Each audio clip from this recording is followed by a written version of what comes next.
All right, gang, I'm back for episode 2 of Insight on Playing Lead Guitar. And so I think what I want to do is regress a little bit from the first video. And what I want to talk about is, playing the guitar is a lot like, like playing a sport or driving a race car. You have to put work in. And you need repetition and you need technique.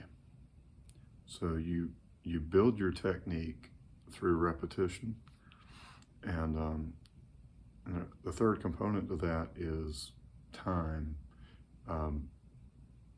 Maybe a little bit different perspective. Time as far as how slow you practice or how fast you practice.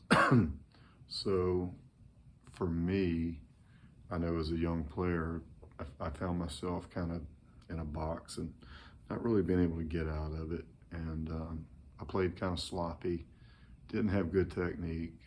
I just didn't sound good, and I was not happy with it. So I stumbled across a couple of instruction VHS tapes. I'm dating myself here. And I was watching, people teach some guitar, and I came across this, and it talked about how to pick, how to hold a pick. Now, for everybody, it's different.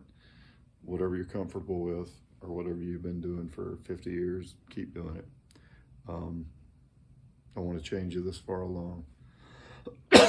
I like thick picks because they dig into the note and they get a fatter sound, I think, better positive connection with the string. What I want to discuss is you have two types of strokes. You have a downstroke where you're actually hitting the note. You're going this direction with it. And then you have an upstroke where you come from the bottom of the string and come up like this.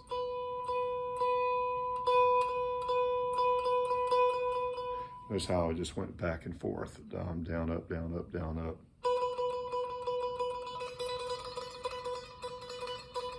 And you can work on that. But so this little exercise here, I've been doing it for probably decades now. But what I like to do is start at the 12th fret. And what I'm going to do is, if you notice, pinky on the 12th fret, and then the other fingers are basically 1 fret below each other. And then I'm just going to do this.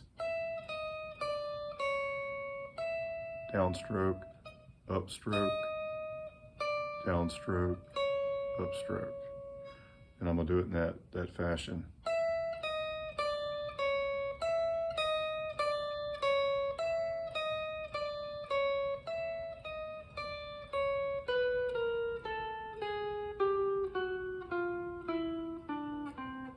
Messed up. And practice it in a while.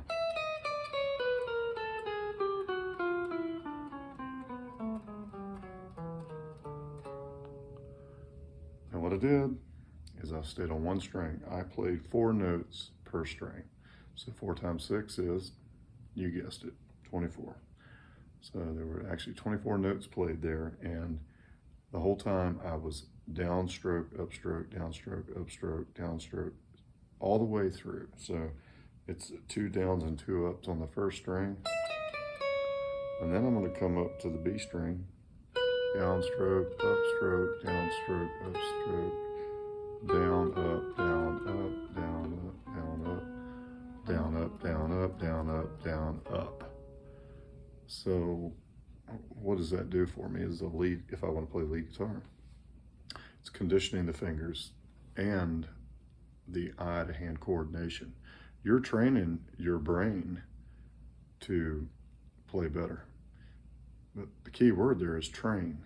So nobody just picks up a guitar and becomes great. I'm sorry. Everybody has to put work into it. So it's these little exercises,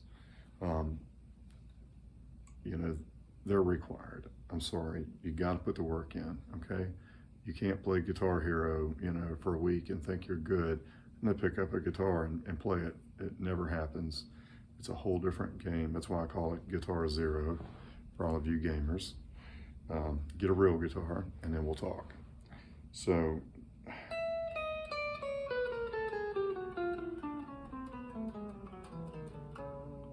what's really important also when you're doing this is you want your finger to be in between the two frets. Okay, these metal lines here, these are frets for those of you who don't know or are brand new to the guitar. So you want to be like in between that. That's another thing you're doing. You're training your fingers to go to the right position. Not only the right fret to get so you get the desired note, but to get in between the frets. Because what happens is if you get right on the fret, sometimes the skin of your finger will overhang and it'll overlap, and it can actually mute out the note.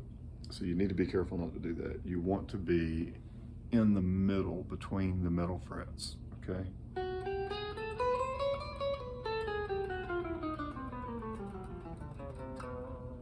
So you're actually training your fingers where to go and how to play clean. Playing clean is very important. If you're gonna be a lead player, you gotta learn to play clean.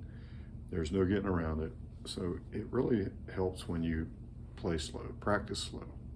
Because when you practice slow, you really can hone in and focus on getting your technique right. And part of that technique is everything that I just mentioned here. So that being said, you can do some other exercises if you get bored with that one. You know, this.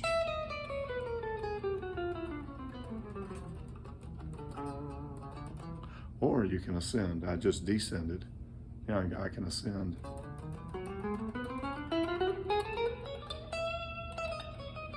Now I can do this. I can go down the neck and stay on one string.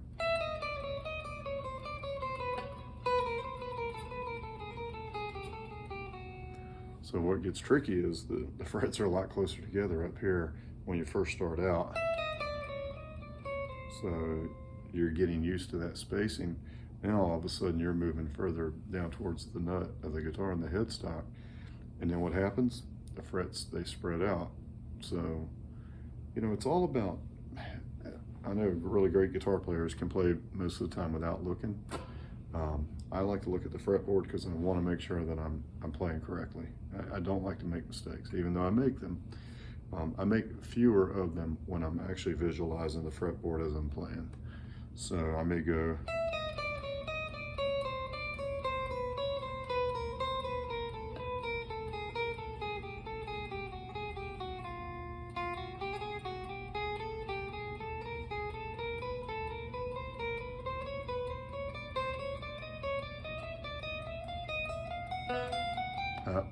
Wasn't supposed to hit that.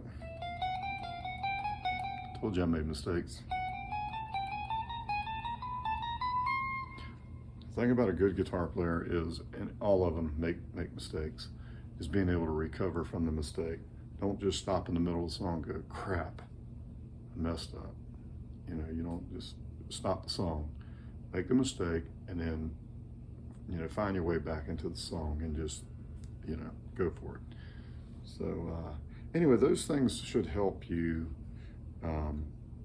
build stamina, build strength in your forearm, because you know your forearm is really all of this here, and your hand strength is going to be exponential when you do these exercises. You're going to get so much stronger. Your grip is going to be a lot stronger, and so you know, do those things for, even if you only do it 5 minutes before you're going to, you know, work on a song.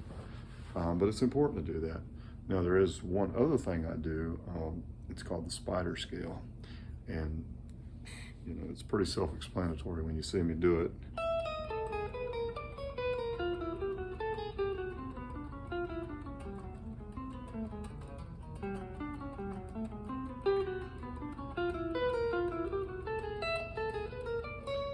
So my fingers look like a spider crawling up and down the neck.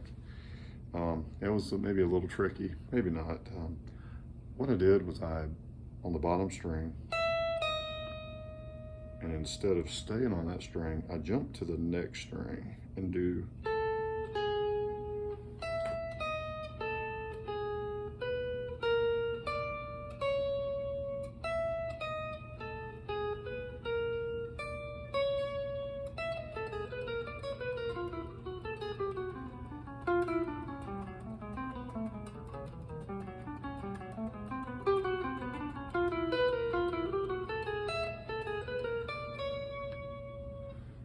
All right, so I think these things will help you. You know, one, to teach you how to focus. Remember, practice slow until you get it, until you know that you're hitting every note, and every note like rings like a bell. You know, you don't want the notes to be too fast and muffled and muted out. You know, you want to hear every note in the exercise that you're doing. That's all a part of playing clean. You know.